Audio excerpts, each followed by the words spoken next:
Corona के मामलों में 2 दिन की कमी के बाद फिर तेजी। पिछले 24 घंटे में 3,62,000 से ज्यादा लोग संक्रमित। 4,120 संक्रमितों की मौत। एक दिन में 3,55,000 से ज्यादा लोग ठीक हुए। यूपी में लगातार घट रहा कोरोना का संक्रमण। 86% हुआ रिकवरी रेट। बीते 24 घंटे में सामने आए 17,775 नए केस। 19,425 संक्रमित मरीज हुए स्वस्थ। 281 लोगों की हुई मौत। उत्तराखंड में कोरोना संक्रमण की रफ्तार बेकाबू। बीते 24 घंटे में मिले 7,127 नए मरीज।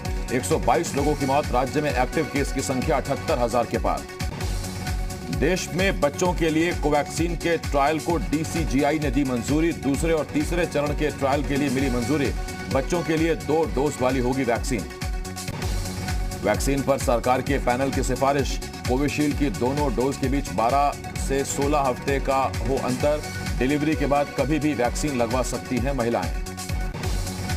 कल जारी होगी पीएम किसान सम्मान निधि की 8वीं किश्त। 9.5 करोड़ किसान परिवारों को 19,000 करोड़ रुपए जारी करेंगे पीएम मोदी। वीडियो कॉन्फ्रेंसिंग के जरिए लाभार्थियों से बात भी करेंगे। डब्ल्यूएचओ के बाद योगी सरकार का मुरीद हुआ NITI Aayog. Oxygen tracker system की तारीफ की। गांव-गांव में कोरोना टेस्टिंग अभियान को बताया आदर्श मॉडल। दूसरे राज्यों को दी अपनाने की सलाह। अलीगढ़ पहुंचे सीएम योगी आदित्यनाथ ने कोविड कमांड सेंटर का लिया जायजा। अधिकारियों से व्यवस्थाओं पर की चर्चा। जनता से की अपील। कहा कोरोना की जांच जरूर करवाएं, इलाज कराएं, बीमारी ना छुपाएं। मथुरा में सीएम योगी ने किया जिला अस्पताल का निरीक्षण। कोविड कमांड सेंटर का लिया जायजा। कोरोना के खिलाफ की जागरूकता फैलाने की अपील। कोरोना को लेकर सीएम योगी मोर्चे पर आगरा में पथौली गांव में निगरानी समितियों के कार्यों का किया निरीक्षण। कमांड सेंटर में परखी व्यवस्थाएं। यूपी में वैक्सीनेशन को लेकर बीजेपी और एसपी के बीच जुबानी जंग जारी। कैबिनेट मंत्री सिद्धार्थनाथ सिंह ने एसपी अध्यक्ष अखिलेश पर साधा निशाना। कहा पहले तो कहते थे नहीं लगवाएंगे वैक्सीन, अब पॉलिसी जानने को है बेकरार। यूपी के कैबिनेट मंत्री सिद्धार्थनाथ सिंह ने प्रयागराज में स्वरूप रानी अस्पताल का किया दौरा। कोविड प्रबंधों का जायजा लिया और डॉक्टर्स को जरूरी दिशा निर्देश दिए। समाजवादी पार्टी अध्यक्ष और यूपी के पूर्व सीएम अखिलेश यादव ने परशुराम जयंती के बहाने राज्य सरकार पर ट्वीट कर साधा निशाना। कहा बीजेपी सरकार ने बौद्धिक समाज की भावनाओं को आहत किया है। भदोही के माधो सिंह रेलवे स्टेशन पर पहुंची ऑक्सीजन की खेप। 40 मीट्रिक टन ऑक्सीजन यूपी पहुंची। संभल में समाजवादी पार्टी के विधायक नवाब इकबाल महमूद ने कोरोना की पहली लहर में खरीदे गए सामानों को लेकर स्वास्थ्य महकमे पर लगाए गंभीर आरोप। खरीदे गए सामान का ब्यौरा न देने का आरोप लगाया।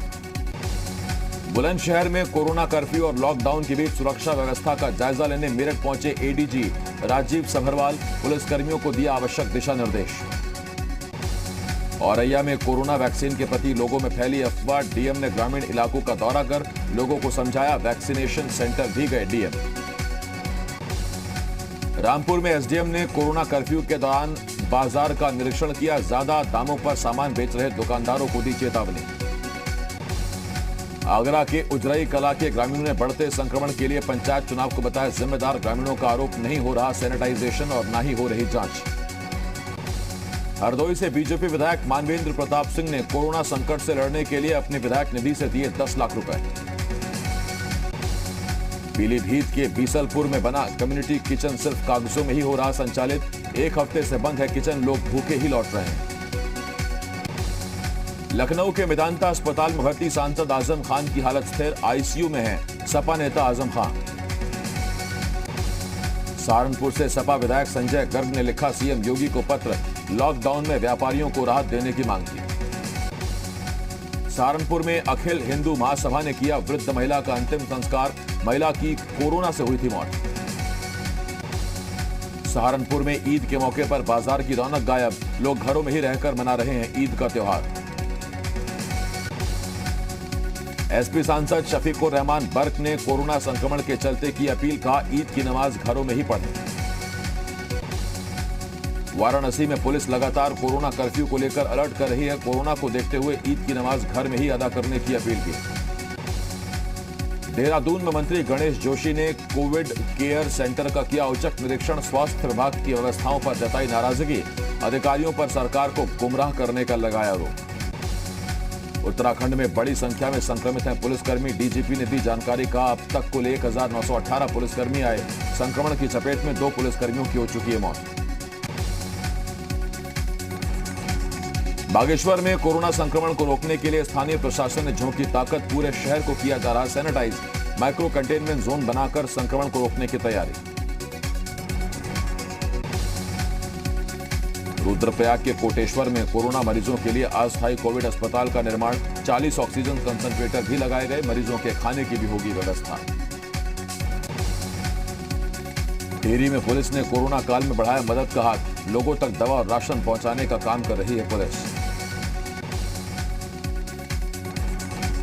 सहारनपुर में सिविल जज तैयब अहमद की कोरोना संक्रमण से हुई मौत, मेडिकल कॉलेज के आईसीयू वार्ड में उन्होंने आखिरी सांस ली। बुलंदशहर में एक युवती के 2 वीडियो सोशल मीडिया पर हो रहे वायरल। एक वीडियो में युवती भाई और तीजा के लिए वेंटिलेटर की मांग करती दिखी और दूसरे में कर रही है मौत की बात। अमेठी में पंचायत चुनाव में मतपेटी लूटने का मामला, लापरवाह अधिकारियों पर गिरी गाज, राज्य निर्वाचन आयोग ने मोहनगंज और जामू कोतवाल समेत 4 अधिकारियों को किया निलंबित। अमेठी में चुनावी रंजिश में एक ही परिवार के 3 लोगों को मारी गई गोली, हालत गंभीर होने पर लखनऊ के ट्रॉमा सेंटर रेफर, मामले की जांच में जुटी पुलिस।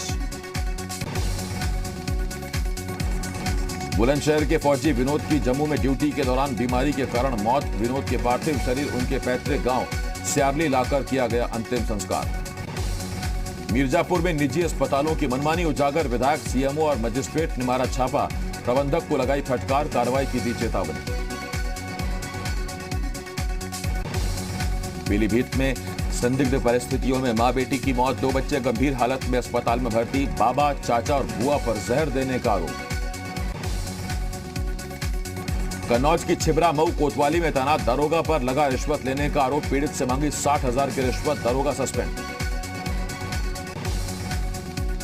लखीमपुर खीरी में नाबालिग को अगवा कर रेप का आरोप, 2 आरोपियों की हुई पहचान, 3 अज्ञात लोगों को भी बनाया गया आरोपी, पुलिस पर समझौते का दबाव बनाने का आरोप। एटा में दरोगा की अवैध वसूली का वीडियो हो रहा वायरल, वीडियो में चौकी इंचार्ज एक दुकानदार से अवैध वसूली करता दिखा, अपर पुलिस अधीक्षक ने वीडियो को पुराना बताया। एटा में इंसानियत को शर्मसार करने वाली घटना, 84 साल के बीमार कैदी को बेड पर वीडियो में जकड़ा, तस्वीर वायरल होने पर कारागार कर्मी निलंबित। अंबेडकर नगर जिला जेल में खेलने को लेकर खूनी संघर्ष, 2 कैदियों के गुट में जमकर मारपीट, 4 कैदी घायल, कारागार की सुरक्षा बढ़ाई गई। लखनऊ में कोरोना कर्फ्यू के बीच चल रहे हुक्का बार को किया गया सील, पुलिस ने मौके से 16 लोगों को किया गिरफ्तार। हजरतगंज के एम्परर कैफे में चल रहा था हुक्का बार। कासगंज में मामूली विवाद में चली गोली, एक शख्स के पेट में लगी गोली, घायल शख्स हायर सेंटर रेफर। रामपुर में जिला बदर अभियुक्त को पुलिस ने तमंचे के साथ गिरफ्तार किया, शहजाद नगर पुलिस ने किया गिरफ्तार। महोबा में पुलिस ने घर से भागकर दिल्ली जा रहे प्रेमी युगल को हिरासत में लिया, परिजनों को खबर करने के बाद पुलिस पूछताछ में जुटी।